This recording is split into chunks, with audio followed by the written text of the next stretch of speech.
The whisper in the empty hallway. It was just after 9 p.m. when Maria finished the last of her paperwork. Her office, located in a quiet building on the edge of town, was almost completely empty. Only the faint hum of the ceiling lights and the distant sound of the cleaning crew's vacuum broke the silence. Maria loved working late, less noise. No interruptions, but that night felt different. The air seemed heavier, colder. Even the light from her desk lamp felt dimmer, as if something unseen was swallowing it. She tried to brush it off, convincing herself it was just her imagination. She began packing her things when she noticed something odd. The hallway outside her glass office door was pitch black. Normally, a few safety lights stayed on. But now, it was pure darkness. The kind that seemed to breathe on its own. A sudden whisper floated through the silence. It was faint, almost like the sound of wind, but it carried a clear word. Maria. Her stomach tightened. She froze in her chair, eyes scanning the door. Maybe it was one of her coworkers playing a prank. She got up and stepped into the hallway. The sound of her heels clicking on the tiles echoing unnaturally. "Hello. Is someone there?" she called out, her voice shaky. No answer. The whisper came again, this time closer. "Maria, come here." Her heart thudded in her chest. The sound was coming from the far end of the hallway, the one that led to the old storage wing. That section of the building had been closed for years after a mysterious fire destroyed part of it. No one was supposed to be there. Every part of her body told her to leave, but something pulled her forward, like an invisible string tugging her toward the darkness. With each step, the air grew colder. The hallway lights flickered back on for a second, revealing something that made her blood run cold. Shadows. Not just any shadows, but moving ones. They danced along the walls, stretching unnaturally tall, twisting into shapes that didn't match any human form. When the lights blinked off again, the whisper was right next to her ear. "You shouldn't be here." Maria spun around, but no one was there. Her breath came out in sharp, panicked bursts. She turned and ran toward the elevator, jabbing the button over and over. The elevator doors opened, but instead of the warm light she expected, there was only darkness inside. A faint figure stood in the middle, tall, thin, and wrong. Its head tilted slowly to one side. And from the shadows where its face should be, two pale hands reached out toward her. Maria screamed and stumbled backward, falling hard to the ground. She crawled toward the stairwell, her legs weak and shaking. She didn't look back until she reached the street outside. When she finally dared to glance at the office windows above, she saw it. A shadowy figure standing in her office, watching her. And though the glass was sealed, she swore she could still hear the whisper. "Maria, we're not done yet." The room that wasn't there yesterday, Ethan had lived in the old boarding house for 6 months. The building was ancient, with narrow hallways, creaky wooden floors, and the smell of damp plaster that never seemed to go away. Most of the residents were quiet and kept to themselves, which suited Ethan just fine. On a rainy Thursday evening, the storm outside rattled the windows and howled through the gaps in the brickwork. Ethan was heading back to his room after grabbing some tea from the shared kitchen, when something strange caught his eye. Halfway down the hall, just past the faded wallpaper and the cracked picture frame of a sailing ship, there was a door he had never seen before. It was painted a deep, glossy black, with a brass knob that gleamed in the dim light.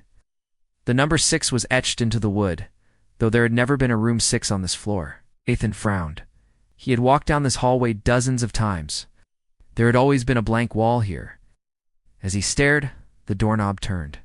The door creaked open, revealing a softly lit room beyond. It was strangely inviting, warm golden light, the faint smell of fresh bread, and the low hum of what sounded like distant music. A woman's voice called out gently, "Come in, Ethan." His breath caught. Whoever was inside knew his name. Against his better judgment, he stepped inside. The moment he crossed the threshold, the door slammed shut behind him. The sound was final, like a lock clicking into place.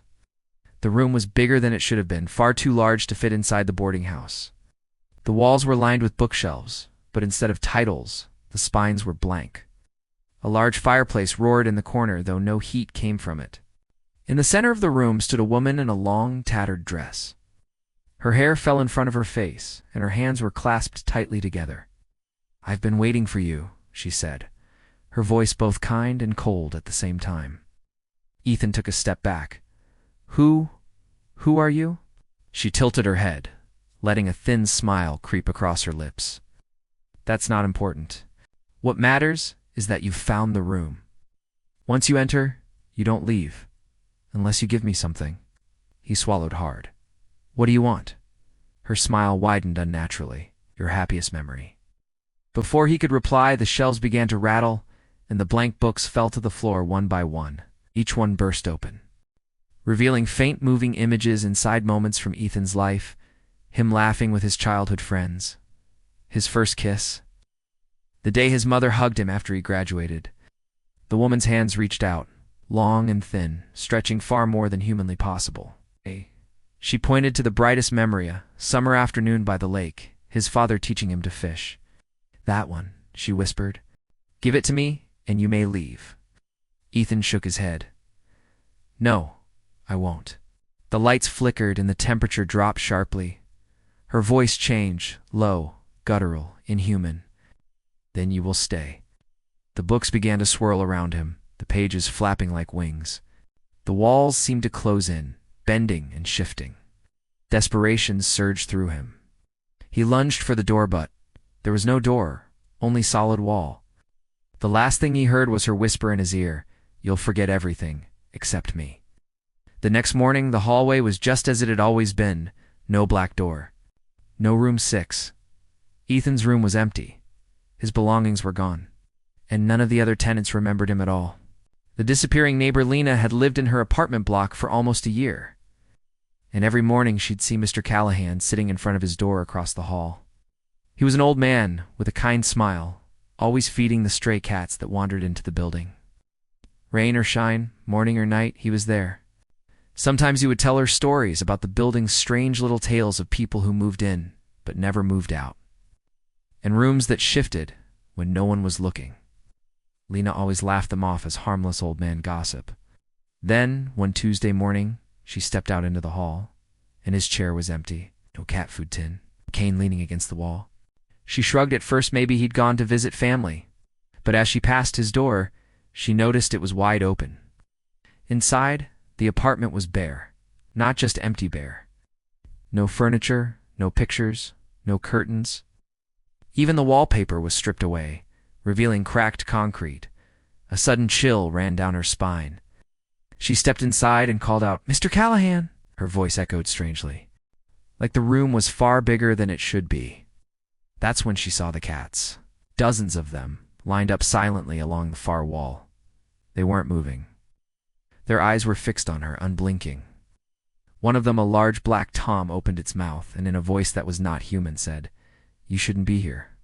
Lena stumbled back, her breath quickening. The cats all rose at once, moving in perfect unison. She turned to run out into the hallway, but there was no hallway.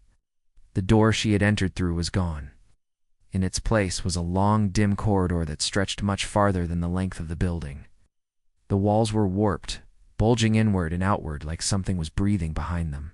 From somewhere down that corridor, she heard shuffling footsteps, slow and deliberate. "Mr. Callahan," she whispered, her voice trembling.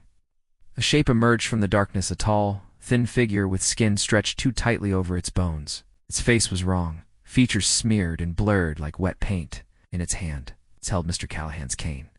"You took too long," it said in a raspy whisper. "Now you have to stay." The cats began to circle her, their bodies brushing against her legs in a way that felt colder than ice. She tried to push through them, but they wouldn't move. The figure stepped closer, and the warped walls pulsed like a heartbeat. Panic took over. Lena darted into the long hallway, sprinting as the shadows behind her grew. The corridor seemed endless, turn after turn, door after door, all leading to more corridors. She could hear the cane tapping on the floor behind her, steady and patient. Finally, she saw a light ahead, a door slightly ajar. She burst through it, falling into her own apartment. The hallway outside was back to normal. No warped walls, no cats, no Mr. Callahan. But when she looked across to his apartment, the door was still wide open.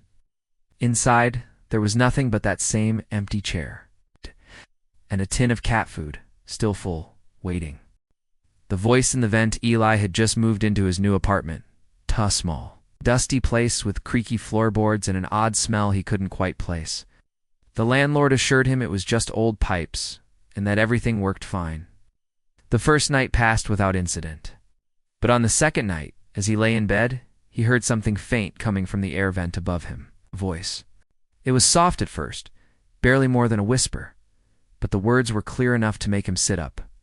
"Don't let him in." Eli froze, staring at the vent. He told himself it was just his imagination, or maybe the neighbors talking. But the voice came again, this time urgent and sharp. "Don't let him in."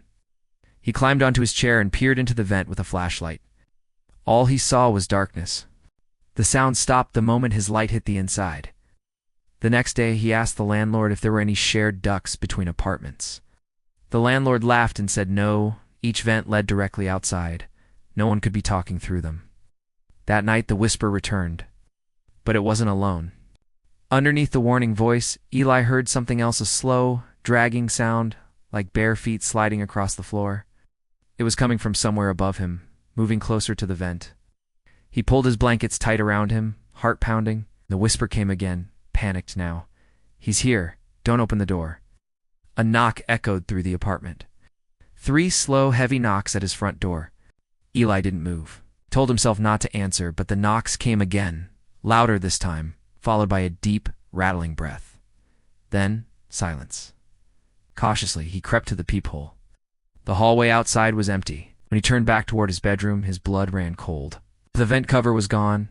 From the dark opening, 2 pale hands gripped the edges. And a face emerged. It's black and unblinking, a smile too wide to be human. Eli ran for the door, fumbling with the lock. The thing dropped silently from the vent, its limbs bending wrong as it crawled toward him. The whisper screamed, "Now run!" And Eli flung open the door, bolting into the hallway. He didn't stop running until he was outside, standing in the freezing night air. When the police arrived and checked his apartment, they found no intruder, no footprints, nothing.